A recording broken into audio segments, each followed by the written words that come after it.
Prof, Bang, menanggapi tentang besok rencana ada demo besar kembali tanggal 28. Nah, Bang melihat fenomena dan aspirasi dari rakyat terhadap pemerintahan kita atau anggota DPR sendiri yang terhadap yang kritis, tapi di lain sisi juga angka kemiskinan bertambah, terus pengangguran juga bertambah. Abang melihatnya tentang hal ini seperti apa? Apalagi ditambahkan anggota DPR juga ada rencana mempunyai rencana untuk menaikkan gaji.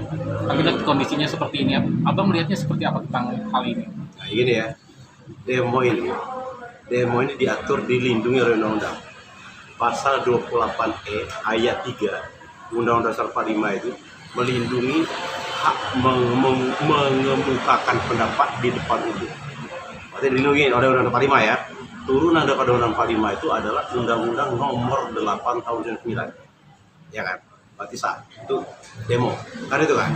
Nah menjadi pertanyaan, kenapa sekarang ini demonya hampir seperti demo tahun 98? Begitu kan?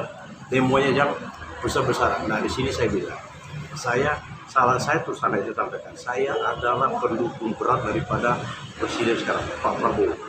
Saya bahkan deklarasi Pak Prabowo waktu itu kemenangan dulu. Saya berangkat ke Semarang naik kereta karena saya benar-benar mendukung dari Pak Prabowo.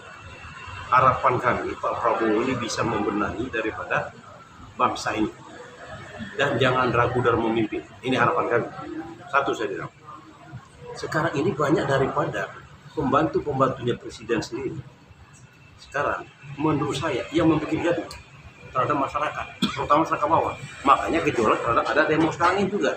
Satu bilang, ada itu yang mau memblokir rekening. Semuanya dipukul rata rekening diblokir. Ini kan meresahkan daripada masyarakat, terutama masyarakat Karang bawah. Ada lagi pembantunya yang mengatakan kalau tanah itu tidak digarap 2 tahun atau 3 tahun mau diambil oleh negara. Nah ini loh, pernyataan-pernyataannya membuat gaduh. Makanya terjadi sekarang ada demo.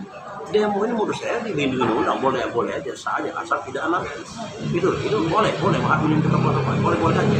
Yang anarkis menjadi gitu. Sebenarnya kalau memang lebih bagus saya bilang ini saluran ini kalau memang tersalur tidak sampai demo besar seperti itu. Gitu. Bagaimana kira-kira yang kemarin demo kan juga sempat chaos ya Bang ya? Nah, ini mungkin apa? Apakah murni demo atau ada yang menunggangi sehingga akhirnya kemarin terjadi kericuhan? Ketika demo di DPR kemarin Bang, yang ditakutkan kan besok juga akan terjadi chaos kembali nih Bang.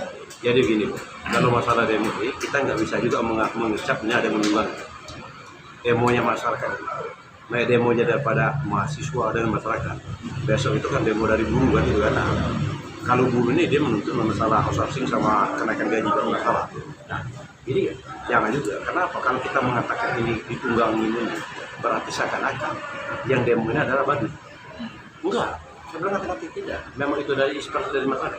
Tetapi kalau terjadi anarkis itu, ya inilah ya ada kemungkinan ada provokator, bukan dari pendemo.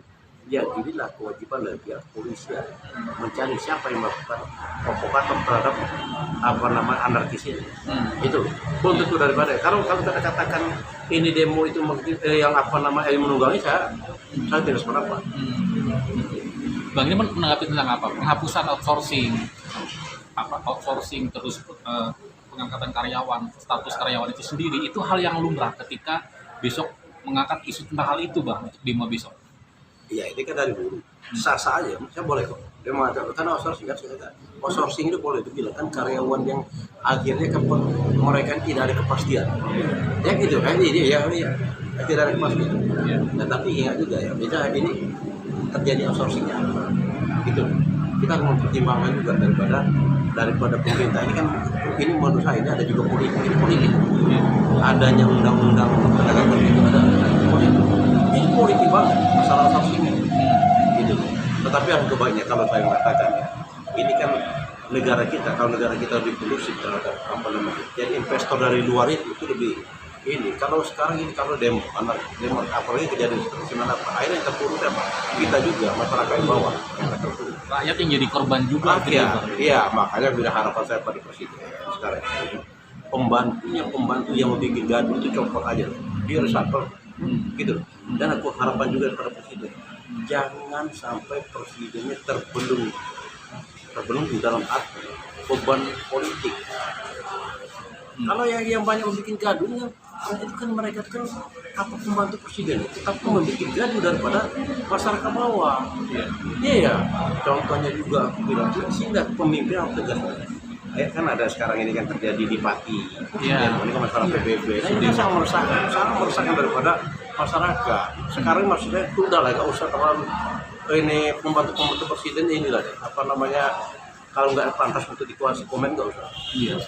Bang, mungkin apa, Mas, solusi apa yang bisa dikedepankan untuk mengatasi masalah pengangguran, terus apa kemiskinan,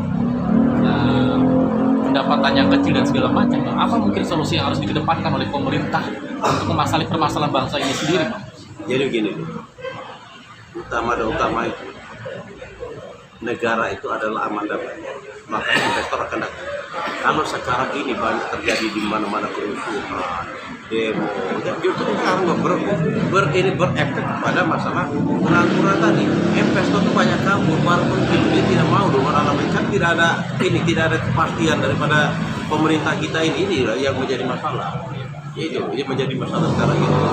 Tapi kalau negara kita ini aman, damai, tapi ingat, yang tidak menghendaki Indonesia maju itu termasuk negara-negara tetangga kita. Nggak mau, dia kan bersaingan. Kita ini sebenarnya kalau kita damai, semuanya ada dikelola yang benar. Negara sangat luar biasa, kekayaan alam. Saya ingat waktu saya di militer itu ada gitu namanya perang modern. Perang modern itu satu, merusak generasi muda dengan cara merusak budaya, merusak generasi muda itu dengan cara narkoba, merusak generasi muda itu dengan adu domba. Nah ini sudah ada semuanya di Indonesia, sudah ada semuanya. Itu namanya perang modern. Perang modern tidak harus perang menggunakan lawan senjata. Setelah dilemahkan semua generasi muda, baru hancurlah kita negara kita. Ini dikhawatirkan. Oke, Pak Mayor, sebenarnya apakah terlalu banyak pemerintah membuat aturan sehingga membuat masyarakat yang sudah semakin susah terjepit, akhirnya ya inilah saatnya berontak akhirnya, karena ada peraturan yang tadi Pak Mayor bilang, peraturan punya tanah segini harus ini, peraturan ini ya. Apakah terlalu banyak peraturan di saat masyarakat kita ini sudah makin susah, tambah susah? Ya inilah saya bilang tadi. Ini saya bilang, saya berharapan saya pada Bapak Presiden Prabowo. Maka saya bicara pendukung berat. Sampai sekarang saya ketemu dengan Pak Prabowo. Yang kira-kira membantunya ini yang cambuk. Dan saya perlu kita ini juga perlu kita antisipasi juga. Jangan, saya tidak menuduh ya. Pembantu presiden ini justru akan menggerus daripada kepercayaan masyarakat terhadap presiden. Makanya saya bilang kira-kira dia akan merusak citranya dari presiden. Copot aja kok, itu harus saya kok. Sekarang ini aku bilang kayak yang bilang tadi yang blokir itu kepentingannya apa sih? Ya korbankan masyarakat semuanya. Masyarakat itu ada yang dia menang 3 juta atau 2 juta. Kan duitnya nggak ada apa-apa yang akhirnya simpan gitu. Kayak gitu diblokir. Akhirnya diblokir itu buka blokir lagi kita bayar lagi tapi 100.000. Bagi masyarakat bawah 100.000 sangat luar biasa. Belum lagi bilang tadi waktunya. Ada loh. Udah itu tadi ada yang pembantu presiden juga dia mengatakan pernyataan akan menyitakan lalu apa-apaan loh. Ya ini yang membuat meresahkan daripada masyarakat. Ini sangat meresahkan masyarakat. Itu dong melihat apa komitmen Presiden Prabowo untuk memberantas korupsi, membersihkan menteri maupun wamen yang terlibat korupsi. Contohnya kemarin Wamenaker yang ditangkap OTT oleh KPK. Melihat apa konsistensi Presiden Prabowo dalam penegakan hukum seperti apa, Bang, melihat? Saya lihat ya sekarang ini dia sangat konsisten. Sekarang ini konsisten dia terhadap korupsi. Aku bilang seperti Noel. Mereka udah dicopot. Udah kan nggak ada pertimbangan apa-apa. Presiden yang korupsi terbukti. Nah ini saya minta ketegasan seperti itu terhadap perkara yang lain, bukan hanya korupsi aja. Yang bilang tadi yang ada pembantu yang memberikan pernyataan meresahkan masyarakat ini juga dilakukan penindakan tegas juga. Dan programnya Pak Presiden sendiri sejauh ini untuk bisa memberikan kesejahteraan, mengentaskan kemiskinan, sejauh ini apakah sudah berjalan dengan rule yang diinginkan oleh Presiden Prabowo menurut Abang sendiri? Jadi gini, kita kan yang mensejahterakan masyarakat ini tidak juga bisa salah gitu. Apa dilakukan presiden, tetapi kan rule-nya sudah ada. Contoh bilang, kayak presiden sekarang ini, presidennya kan membuat batalion yang TNI yang untuk pangan segala macam. Selama ini belum ada. tujuan sangat bagus sekali. Ini dimasukkan udah mulai berjalan, Tetapi aku bilang tadi, kalau yang ada program-program presiden itu udah berjalan, sudah mulai berjalan, tetapi nggak bisa sinkron itu juga. Tapi itu bilang, kira-kira yang meresahkan masyarakat, apalagi pembantunya itu yang saya bilang juga kan, itu yang salah. Harus ada ketegasan dari presiden. Apalagi presiden itu kan berlatar belakang dari itu. Itu. Oke.